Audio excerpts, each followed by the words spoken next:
How's it going, folks? I got some new tools today and thought I would show off and make another one of these quick tip videos on how to determine your fretboard radius on a guitar.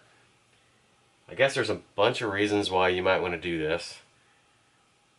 If you're doing fret work, which is a little bit advanced, I admit, and you want to buy a pre-radiused fret leveling block, then you would obviously need to know what radius you have. But here's a more practical reason. If you're setting your neck relief, I just learned today that it matters what your fretboard radius is. If you have a flatter fretboard, you need less relief. So anyway, I'll make another video on that soon, but I thought that was kind of cool.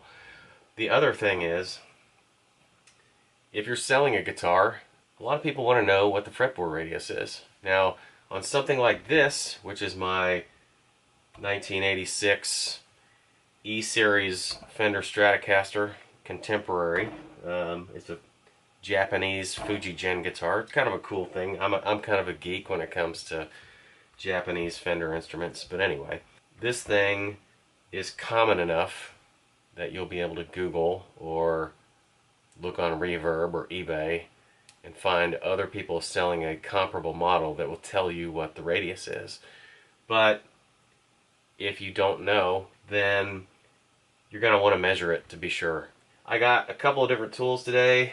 I got a set of notched fretboard radius gauges and a set of understring fretboard radius gauges. The notched ones go over your strings. You don't have to, de-string the guitar to use them. But they don't make full contact with the fretboard because of the notches.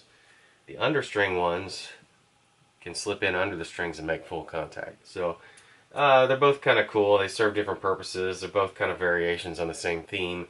But anyway, really cool. Now, the one good thing I saw about this notched set is that they come with narrow and wide versions of the same radius gauges.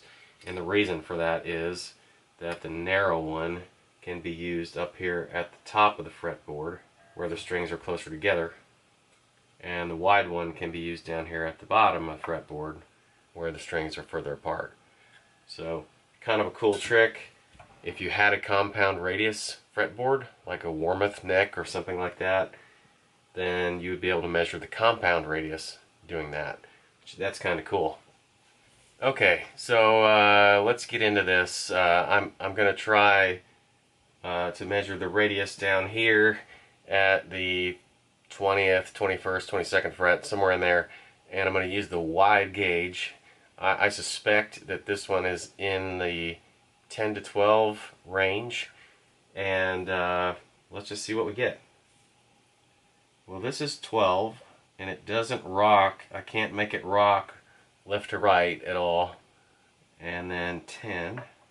10 feels really good, and I don't see any light escaping, but let's try a flashlight.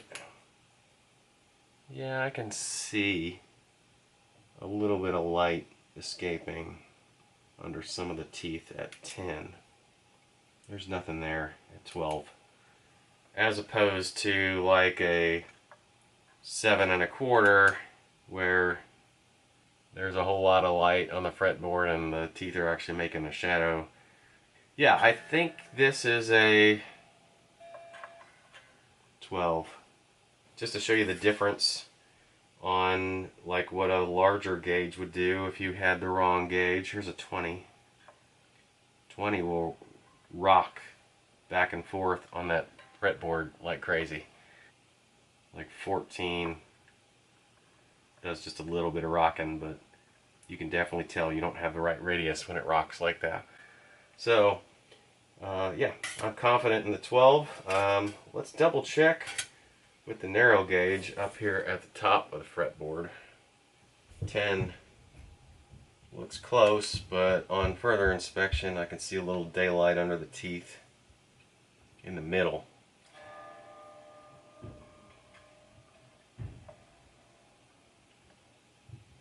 And I don't get that with 12. It's quite solid, and the middle tooth is making good contact. So, yep, this is a 12. Using the understring gauges, I've got a 10 here.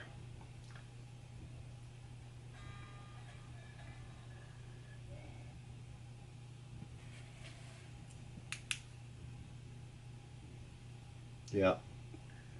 It's even more obvious with this full contact patch on these understring gauges that there's a line of light in the middle of the fretboard there.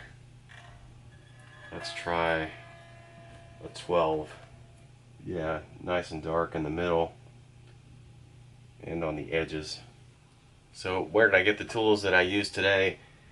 I got a set that included 9 understring gauges, 4 of the notched gauges, and a string action ruler, which I haven't even taken out of the packaging. But I think all those together were maybe 20 bucks, something like that. There were several different companies online that sold them through Amazon. So you can just Google, search Amazon for a guitar fretboard radius gauge, and you'll find this stuff. For 20 bucks, if it saves you a trip to the luthier and lets you do some setup on your guitar yourself, it seems well worth the investment to me.